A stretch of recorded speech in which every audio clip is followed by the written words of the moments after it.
দেখেন আপনি ভক্তিটা বোঝার চেষ্টা করেন, নামাজে আমরা কি করি একটু বোঝার চেষ্টা করেন ভাই। দাঁড়িয়ে আপনি আল্লাহর প্রশংসা করছেন, করতে করতে করতে আপনি আবেগে আপ্লুত হয়ে গেছেন।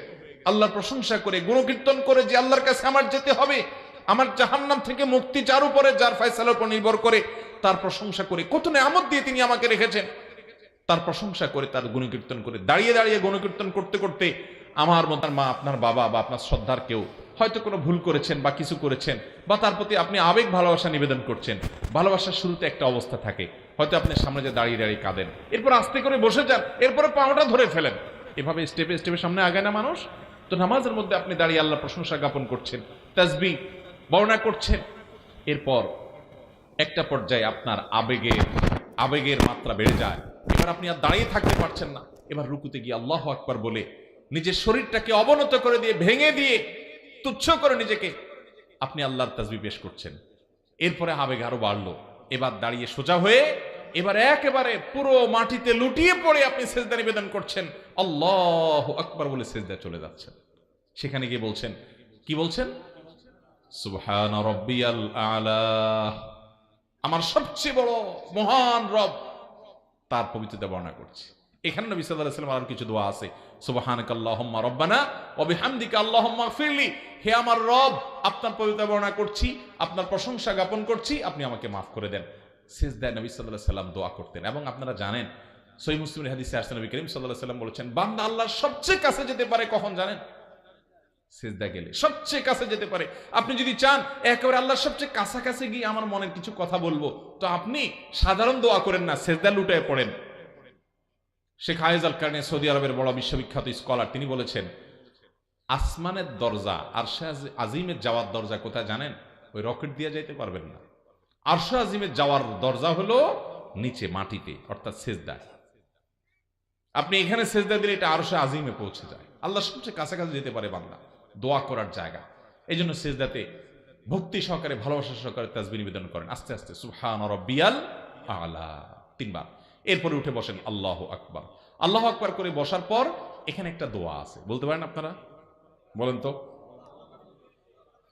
আল্লাহুম্মা ইগফিরলি ওয়ারহামনি ওয়াহদিনি ওয়াআফিনি ওয়ারযুকনি। এই দোয়াটা কয়েক হাদিসে কয়েক রকম আছে, যে কোনোটা পড়লেই হবে। ওয়ারফানি আছে, ওয়াজবুরনি আছে, ওয়ারযুকনি আছে, ওয়াআফিনি আছে। সবগুলো যদি একসাথে করেন তাহলে আল্লাহুম্মা ইগফিরলি ওয়ারহামনি ওয়াআফিনি ওয়ারফানি ওয়াজবুরনি ওয়ারযুকনি। আর রব্বিও আছে কোন কোন হাদিসে, রব্বিটা পড়লে হবে, রব্বি ইগফিরলি ওয়ারহামনি ওয়াআফিনি ওয়ারফানি ওয়াজবুরনি ওয়ারযুকনি। এখানে কি চাওয়া হয়েছে জানেন? সব চাওয়া হয়ে গেছে। দুনিয়াতে আল্লাহর কাছে যা পেশ করবেন, দুই সিজদার মাঝখানে সব চাওয়া হয়ে গেছে। আল্লাহুম্মা ইগফিরলি, আল্লাহ আমাকে মাফ করে দেন, ওয়ারহামনি, আমার প্রতি রহম করেন, ওয়ারযুকনি, আমাকে রিজিক দান করেন, ওয়াআফিনি, আমাকে প্রশান্তি দান করেন, সুখ দান করেন, ওয়াজবুরনি, আমার ক্ষতি পূরণ করে দেন, এবং ওয়াহদিনী, আমাকে হেদায়েত দান করেন, সঠিক পথ দেখান। তাহলে দুই সিজদার মাঝখানে দোয়া পড়বো তো ইনশাআল্লাহ, ধীরে ধীরে পড়বেন, এগুলো সব দোয়া কিন্তু। এরপর আবার সিজদা গেলেন, সিজদা থেকে উঠে বসলেন, শেষ বৈঠক। এবার শেষ বৈঠকে বসে আপনি কি বলছেন? আত্তাহিয়াতু লিল্লাহ। এখানেও কিন্তু রুকুর মতো মনে রাখতে হবে, হুলস্থুল করে যাইতে যাইতে সিজদা, অনেকে আল্লাহু আকবার বলা শেষ, সিজদার তাসবিহ কপাল মাটিতে ফ্লোরে রাখার আগে আগে সিজদা তাসবিহ পড়া শুরু হয়ে যায়। আবার উঠার সময় উঠারটা উঠতে উঠতে শুরু করে, অর্থাৎ পথে পথে 2 তাসবিহ সেরে ফেলে, আর সিজদা গিয়ে 1 তাসবিহ দেয়। আছে না এরকম শর্টকাট নামাজি ভাইরা আমার? সিজদা গিয়ে স্থির হবেন, তারপরে এবার শুরু করবেন। এভাবে যদি পড়েন, অটোমেটিক আপনার 4 রাকাত নামাজে না হইলেও 10 মিনিট সময় লেগে যাবে।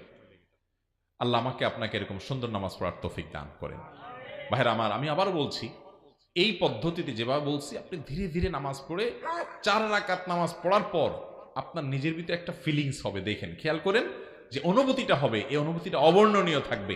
আপনি আর এই নামাজ ছাড়তে চাইবেন না, চেষ্টা করবেন তো ইনশাআল্লাহ। তাহলে সিজদা গিয়ে আপনি তাসবিহ পড়লেন, এখন উঠে বসলেন, শেষ বৈঠক। আত্তাহিয়াতু লিল্লাহ ওয়াসসালাওয়াত ওয়াত-তাইয়্যিবাত, সকল মৌখিক ইবাদত, সকল শারীরিক ইবাদত মুখ দিয়ে উচ্চারণ করে আল্লাহর যে ইবাদত করা যায়, শরীর দিয়ে, হাত পাও দিয়ে যে আল্লাহর ইবাদত করা যায়, এবং ওয়াত-তাইয়্যিবাত, আর্থিক টাকা পয়সা খরচ করে যত ইবাদত করা যায়, এই সবগুলো কার জন্য? আল্লাহর জন্য। কোনো পীর সাহেবের জন্য না, কোনো মাজারের জন্য না, কোনো ব্যক্তির জন্য না, এগুলো সবগুলো কার জন্য নিবেদন করছি? আল্লাহর জন্য। তাওহীদবাদী মুসলমান। আত্তাহিয়াতু লিল্লাহ ওয়াস সালাওয়াত ওয়াত তাইয়্যিবাত। আসসালামু আলাইকা আইয়ুহান নাবিয়্যু, হে রাসূল আপনার প্রতি আল্লাহর শান্তি বর্ষিত হোক। আসসালামু আলাইনা, এবং আমাদের প্রতি শান্তি বর্ষিত হোক। ওয়া আলা ইবাদিল্লাহিস সালিহিন, এবং আল্লাহর সকল নেককার বান্দাদের উপর শান্তি বর্ষিত হোক। আসসালামু আলাইনা ওয়া আলা ইবাদিল্লাহিস সালিহিন। এরপরে কি? আশহাদু আল্লা ইলাহা ইল্লাল্লাহ, আমি সাক্ষ্য দিচ্ছি আল্লাহ ছাড়া সত্যিকারের কোনো মাবুদ নাই, ইবাদতের উপযুক্ত আর কেউ নাই, এটা সাক্ষ্য আমি দিচ্ছি। ওয়া আশহাদু আন্না মুহাম্মাদান আবদুহু ওয়া রাসূলুহু, এবং আমি আরো সাক্ষ্য দিচ্ছি যে মুহাম্মদ তিনি আল্লাহর গোলাম এবং রাসূল। এরপর আপনি দুরূদ পড়তেছেন, আসল মুহাব্বতের জিনিসটা। আল্লাহুম্মা সাল্লি আলা মুহাম্মাদ, আল্লাহ আপনি রহমত নাজিল করেন মুহাম্মদের উপরে, কারণ তার মাধ্যমে আমরা হেদায়েত পেয়েছি, জান্নাতের পথ পেয়েছি। আল্লাহুম্মা সাল্লি আলা মুহাম্মাদ, আল্লাহ মুহাম্মাদের উপর আপনি রহমত নাজিল করেন। ওয়া আলা আলি মুহাম্মাদ, তার পরিবারের উপর রহমত নাজিল করেন। কামা সাল্লাইতা আলা ইব্রাহিম, যেমন আপনি রহমত নাজিল করেছেন আপনার নবী ইব্রাহিমের উপরে। ওয়া আলা আলি ইব্রাহিম, এবং তার পরিবারের উপরে অনেক বরকত দিয়েছেন, এজন্য তাদের বংশে নবী রাসূল হয়েছে। আমার নবীর প্রতি এবং তার পরিবারের প্রতি আপনি রহমত নাজিল করেন। ইন্নাকা হামিদুম মাজিদ, কারণ আপনি প্রশংসিত এবং আপনি মর্যাদাবান, আপনি মর্যাদার অধিকারী, প্রশংসার অধিকারী। এরপর আল্লাহুম্মা বারিক আলা মুহাম্মাদ, আল্লাহ মুহাম্মাদের উপর আপনি বরকত দেন, কল্যাণ দেন। ওয়া আলা আলি মুহাম্মাদ, এবং তার পরিবারের প্রতি আপনি বরকত দান করেন। কামা বারাকতা আলা ইব্রাহিম, যেমন বরকত দিয়েছেন আল্লাহ আপনার নবী ইব্রাহিমের প্রতি। ওয়া আলা আলি ইব্রাহিম, এবং তার পরিবারের প্রতি। তারপর ইন্নাকা হামিদুম মাজিদ, নিশ্চয় আপনি প্রশংসা এবং মর্যাদার অধিকারী।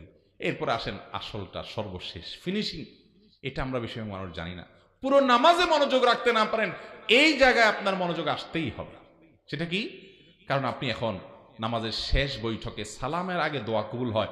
বুখারীর হাদিসে আসছে নবী সাল্লাল্লাহু আলাইহি ওয়াসাল্লাম বলেছেন, সুম্মা লিয়াতাখায়্যার মিনাদ দুআই মা শা, নামাজের শেষ বৈঠকে আত্তাহিয়াত এবং দুরূদ পড়ার পর বান্দা যেন তার মনের সব চাওয়া পেশ করে।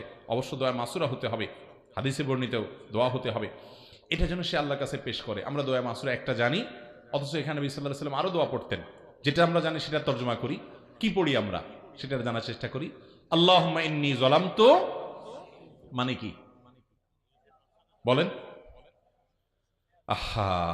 আল্লাহ আমি নিজের প্রতি নিজে জুলুম করেছি, আল্লাহ আমি অবিচার করছি, কত পাপ কত অপরাধ করছি আল্লাহ। এগুলার শাস্তি যদি আপনি আমাকে দেন, এটা ভোগ করার ক্ষমতা আমার। দুনিয়াতে যদি পাকড়াও করেন আমি শেষ আল্লাহ। জাহান্নামের যে বিবরণ আপনার কোরআন থেকে জেনেছি, নবীর হাদিস থেকে জেনেছি, আল্লাহ সেখানে মরণও হবে না, মানুষ মরতে চাইলেও মরতে পারবে না, সে শুধু কষ্ট ভোগ করতে থাকবে জাহান্নামে। আল্লাহুম্মা ইন্নী যালামতু নাফসি, আল্লাহ আমি নিজের প্রতি নিজে অনেক অবিচার করছি। এই নামাজ যে পড়লাম আল্লাহ, এই নামাজের মধ্যে অনেক অবিচার করলাম, মনটা ধরে রাখতে পারি নাই, তাড়াহুড়া করছি, কত ত্রুটি করছি আল্লাহ। আল্লাহুম্মা ইন্নী যালামতু নাফসি, হে আল্লাহ আমি নিজের প্রতি নিজে জুলুম করেছি আল্লাহ। আল্লাহুম্মা ইন্নী যালামতু নাফসি, এরপরে কি? জুলমান কাসীরা, অল্প স্বল্প জুলুম না আল্লাহ, অনেক জুলুম। নিজের পায়ে নিজে কুড়াল মারছে আল্লাহ, অনেক মারছে। ভাইরে, এই কথাটা কিয়ামতের দিন বহুত বলবেন, আমরা বলবো, সেদিন বলে আর কোনো কাজ। এই জন্য আগে ভাগে একটু মনোযোগ দিয়া বলেন, মন্ত্রের মতো পড়ে চলে যায় না। আল্লাহুম্মা ইন্নী যালামতু নাফসি জুলমান কাসীরা, সেদিন যখন জাহান্নাম দেখবেন, সেদিন যখন আযাব দেখবেন, সেদিন যখন সমস্ত পরিণতি দেখবেন, সেদিন চিৎকার করে বলবেন, আল্লাহ আমি অনেক অন্যায় করে ফেলেছি, আমি সরি। লাভ নাই সেদিন আর বলে। এই জন্য দুনিয়াতে বলে নেন, প্রতি নামাজে বিশেষ বৈঠকে এই জায়গায় এসে একটু থেমে যান। আল্লাহুম্মা ইন্নী যালামতু নাফসি জুলমান কাসীরা, আল্লাহ আমার নিজের প্রতি নিজে আমি অনেক অবিচার করেছি, এত অবিচার, এটার যদি শাস্তি আপনি দেন কি অবস্থা হবে সেটা মনে রেখে আমরা পড়বো আল্লাহুম্মা ইন্নী যালামতু নাফসি জুলমান। দেখেন এখানে আল্লাহর সাথে কথা বলতেছেন, কিন্তু পুরো নামাজ জুড়ে আমি বললাম না আল্লাহর সাথে কথা। আল্লাহুম্মা মানে কি? হে আল্লাহ। আল্লাহুম্মা মানে কি? হে আল্লাহ। এখানে কিন্তু আল্লাহকে ডাকতেছেন, আপনি আল্লাহকে অ্যাড্রেস করছেন, আল্লাহকে সম্বোধন করছেন, আর আপনার মনোযোগ দিয়ে অন্যদিক থাকে, তাহলে কত বড় অভদ্রতা হয় এটা। আল্লাহুম্মা ইন্নী যালামতু নাফসি, ও আল্লাহ আমি নিজের প্রতি নিজে জুলুম করছি, তাহলে আল্লাহর দিকে মনোযোগ দিতে হবে, আল্লাহর দিকে মাইন্ড নিতে হবে। জুলমান কাসীরা, তারপর কি? ওয়ালা ইয়াগফিরুয যুনুবা ইল্লা আনত। আর পাপাচার যত অপরাধ আমি করছি এগুলো আপনি ছাড়া কেউ মাফ করার ক্ষমতা কারোর ক্ষমতা নাই। দুনিয়াতে দালাল দিয়া, মামু দিয়া, খালু দিয়া বহুত পার হওয়ার রাস্তা আছে, কিন্তু মালিকের কাছে মাপ মালিক না করলে কোনো মামু খালু দিয়া পাওয়া যাবে। ওয়ালা ইয়াগফিরুয যুনুবা ইল্লা আনত। আল্লাহ, আমার অনেক পাপ অপরাধ আমি করেছি, এই নামাজটা পড়তে গিয়ে কত ভুল ভাল করে বসে আছি, কত অবিচার করছি, আপনার প্রতি অশ্রদ্ধা হয় সেরকম অন্য মনস্ক হয়ে নামাজ পড়েছি আল্লাহ, এটা আল্লাহ আপনার প্রতি অশ্রদ্ধা হয়। আপনার সাথে কথা বলছে, মনোযোগ আমার অন্যদিকে, কত জুলুম আমি করেছি, পুরো নামাজ জুড়ে কত কিছু হয়েছে। ওয়ালা ইয়াগফিরুয যুনুবা ইল্লা আনতা, আমার এই পাপাচার গুলো আপনি ছাড়া কেউ মাফ করতে পারেন না। ফাগফিরলি, অতএব এবার আসল কথা এবার, অতএব ফাগফিরলি, আল্লাহ আমাকে মাফ করে দেন। মাগফিরাতাম মিন ইনদিক, আপনার নিজে থেকে আপনি মাফ করে দেন।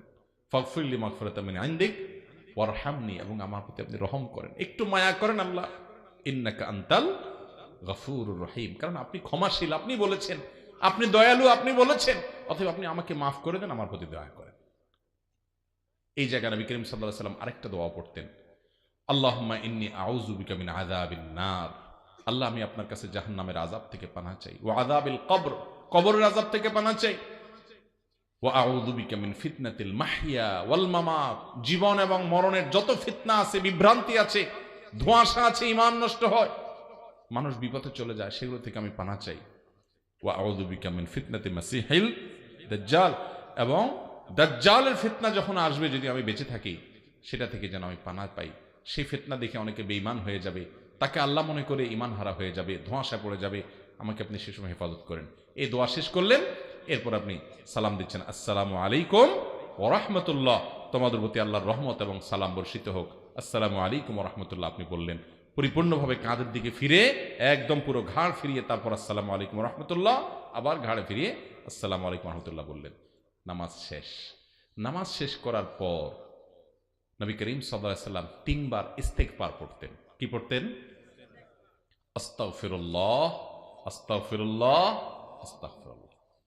আচ্ছা বলেন তো, আস্তাগফিরুল্লাহর মানে কি? এটার অর্থ কি? আল্লাহর কাছে ক্ষমা চাই। তো এতক্ষণ ধরে কি পাপ করছে যে এখন ক্ষমা চাবে? কিরে ভাই, পাপের কাজ, অপরাধের কাজের পরে না মানুষ ক্ষমা চায়, কিন্তু পড়লেন নামাজ ভালো কাজ, এখন আলহামদুলিল্লাহ না পড়বেন, কিন্তু আপনি ক্ষমা চাচ্ছেন কেন? কারণ নামাজের ভিতরে বহুত ভুল ত্রুটি, ওই যে মনোযোগ নষ্ট হয়ে গেছে, তাড়াহুড়া করে ফেলেছি, এই জন্য আল্লাহর কাছে ক্ষমা চাচ্ছি, আস্তাগফিরুল্লাহ, আস্তাগফিরুল্লাহ, আস্তাগফিরুল্লাহ। এরপরে অন্যান্য দোয়া দুরূদ পড়তে হবে। অতএব এই নামাজের শুরু থেকে শেষ পর্যন্ত সালাতে আমরা কি বলি, আমি অর্থটা শুধু বলার চেষ্টা করলাম, আমার একবার বলাতে আপনাদের মুখস্থ হয়ে যাবে না, কিন্তু আপনারা সবাই নামাজে যে দোয়া দুরূদ পড়েন, যে সূরা কেরাত পড়েন, যে তাসবিহ এবং তাকবীর উচ্চারণ করেন, এগুলো সবগুলোর অর্থ মুখস্থ করবেন তো ইনশাআল্লাহ? এগুলো আপনি অনলাইনে পেয়ে যাবেন, আপনি মুখস্থ করার চেষ্টা করেন। এগুলো মুখস্থ করলে কি হবে, আপনি কি বলছেন সেটার অর্থ বুঝবেন, অর্থের দিকে তাকায় তাকায় পড়লে আপনার মনোযোগটা ধরে রাখতে পারবেন। আপনি যদি কিছুই না বুঝেন, আপনি মনোযোগ ধরাটা কঠিন হবে। যদিও নামাজের মনোযোগ ধরে রাখার জন্য আরো অনেকগুলো ডিউটি আছে, একটা ডিউটি শুধু আজকে বললাম, আবার কোনো মাহফিলে ইনশাআল্লাহ অন্য আরেকটা ডিউটির কথা বলবো।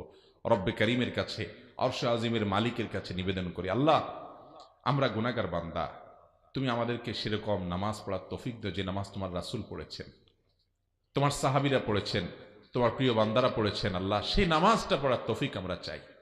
আল্লাহ যেন আমাদের সেরকম সালাত আদায় করার তৌফিক দান করেন।